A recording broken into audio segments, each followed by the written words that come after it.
An explosive FBI document revealed the FBI under the Biden administration spied on nearly a dozen Republican lawmakers as part of former special counsel Jack Smith's probe into January 6th.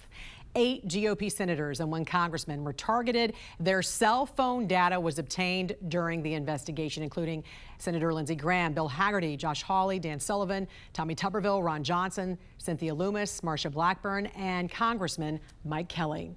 Joining us this morning is Tennessee Senator Marsha Blackburn, who is also a member of the Senate Judiciary Committee that uncovered all these developments. Good morning to you.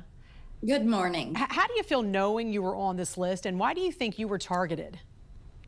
Jan, the one thing that we do know is that everyone targeted is a Republican. We all supported President Trump, and we had issues with the outcomes from the 2020 election with some of the states. And that's the commonality. We do not know the predicate, but it's important to note that in August of 22, Mar-a-Lago was raided. In August of 23, Jack Smith indicts President Trump. Then following that indictment, they surveil us and also pull our cell phone records from January 4th to 8th of 2021. So getting this information, looking deeper at Arctic frost, and that is something the FBI is going to need to do. That is their jurisdiction, and they'll be able to get the grand jury testimony and see if they can find the predicate for why they came after us. Do you think this was an unconstitutional breach? And what does justice look like at this point? Who should be held accountable for this? Well, my team and I started working on a complaint letter to the D.C. bar last night on Jack Smith. He should be disbarred. And to anyone who participated in this, surveilling us, pulling the information on all of our phone calls. And Jan, it exposes every call we made, every call coming into us and every call that we placed going out. So it also exposes all of that information. And why they did it is what we want to know. And then in addition to phone numbers and trolling our tolls, did they also go after content and data? How can this be prevented in the future, not just for lawmakers, but clearly Americans are at home saying, if this can happen to you, this can happen to me too? And that is what I've heard from our constituents. Hey, if they are doing this to you all, what about us? And what you have to do is prohibit the FBI from doing this. And I know that Dan Bongino and Kash Patel have made certain the FBI manual is updated.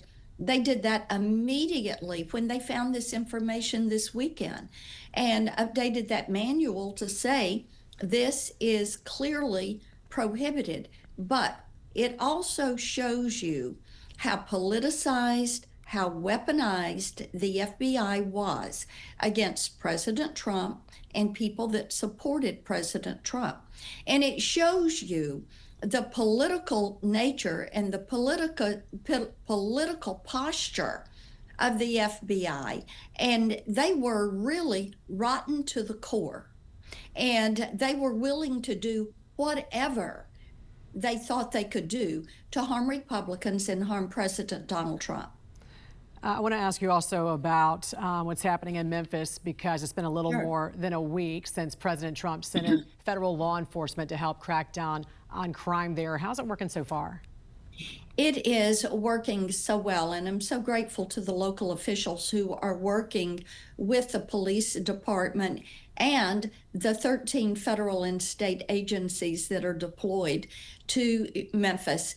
And right now, we are over 800 arrests when you look at what the FBI did this summer, and then the Memphis Safe Task Force, what they've been able to accomplish in the last week. And to get these criminals off the streets, to apprehend these firearms, illegal firearms, get them off the streets, to get people in jail. They've already gotten over 125 indictments, federal indictments. And those charges are going to go into federal court.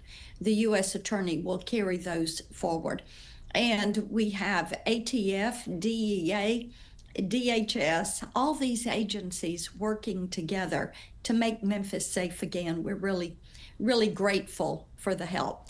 Are we looking at days, weeks, or months for the government shutdown to be over at this point, Senator? You know, Jan, what we have found out is the Democrats have planned a No Kings rally for October 18th. And what we've heard is that Chuck Schumer wants to be able to take the stage at the No Kings rally on October 18th and say he's leading the fight against Donald Trump. And of course, Chuck Schumer is doing that for personal political gain. He knows AOC is wanting to run against him. So what we think is they will relent after October 18th. So you believe they're going to purposely keep the government shut down because of this No Kings rally on October 18th for this one reason? That's what we are hearing. And bear in mind, your troops are not going to be paid. Mothers who are dependent on WIC and SNAP benefits, those will not be, those cards are not going to be replenished this weekend.